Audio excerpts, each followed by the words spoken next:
2 वर्षों के लॉकडाउन उपरांत अब जाकर चौक चौराहों, गली दुकानों और हाट बाजारों में भीड़ भाड़ देखी जा रही है। इस वर्ष सबसे पहले गणेश चतुर्थी में और अब नवरात्रि और दशहरा में भी भीड़ भाड़ खासा नजर आ रहा है।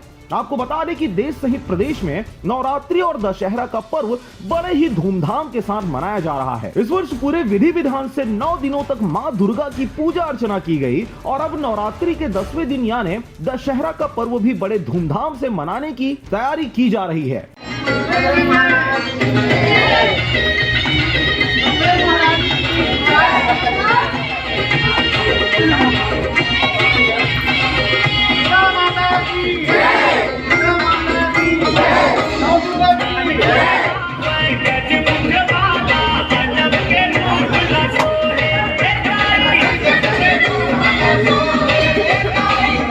इस दौरान कई जगह पर कोरोना रूपी रावण भी देखने को मिला, जिसे जड़ से मिटाने एक अच्छा मैसेज देने की कोशिश भी की जा रही है। नवरात्रि में 9 दुर्गा की पूजा अर्चना के पश्चात अब दशहरा मनाने की तैयारी भी बड़े हर्षोल्लास के साथ देखी जा रही है। शहर के बड़े बड़े मैदानों में ऊंचे ऊंचे रावण का निर्माण किया जा रहा है, जिन्हें मारने के लिए हर साल की तरह इस साल भी हर गली, हर नुक्कड़, हर जिले और हर प्रदेश से ज्ञान को मिटाकर अज्ञानता फैलाने प्रकट होने वाले हैं पोस्टर राजनीति के धनी दिग्गज राजनेता।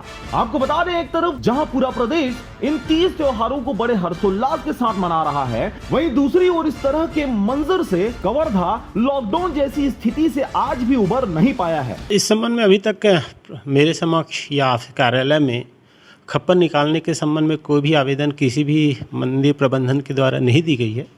मंदिर प्रबंधन के द्वारा ऐसे आवेदन प्राप्त होने पे डेफिनेटली उस पर एक उचित निर्णय ली जाएगी। उसके संबंध में एक विस्तृत दिशा निर्देश पूरे जिले के संबंध में दिशा निर्देश यहाँ से आज जारी कर रहे हैं। एक के बाद एक लगातार हो रहे धार्मिक हिंसा जिले को झकझोर कर रख दिया है। इस दौरान यहाँ गणेश चतुर्थी, नवरात्रि, दशहरा और दिवाली जैसे त्योहार काफी फीके नजर आए। यहाँ आज भी धारा 144 लगाई गई है और किसी भी प्रकार के बड़े आयोजन में धार्मिक हिंसा को रोकने के लिए आयोजकों को परमिशन नहीं दिया गया है। इस दौरान कई जगहों से खप्पर निकालने की परंपरा भी देखी जाती है, जिसमें सबसे बड़ा फोकस कवर्धा की खप्पर माता होती है। धारा 144 और जातिगत धार्मिक अहिंसा भड़काने के मद्देनजर इस वर्ष भी इस आयोजन को रद्द कर दिया गया है।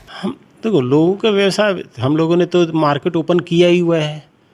वर्तमान में जिले में जो कानून व्यवस्था की स्थिति निर्मित है वो सबसे इम्पोर्टेंट पॉइंट है। उसके अध्याधीन ही जो छूट दी जाएगी उस पर निर्णय लिया जाएगा। परंतु तखतपुर, बिलासपुर जैसे कई जगहों पर यह आयोजन हर साल की भांति आयोजित किया जाएगा। बहरहाल गणेश और दुर्गा जी के विराजित होते ही व्यापारियों के चेहरे पर मुस्कान एक बार फिर से लौट आई है। लंबा नुकसान झेलने के बाद अब जाकर दिवाली के अवसर पर अच्छी बिक्री के आसार दिखाई दे रहे हैं। Bureau report, RJ रमझाझर।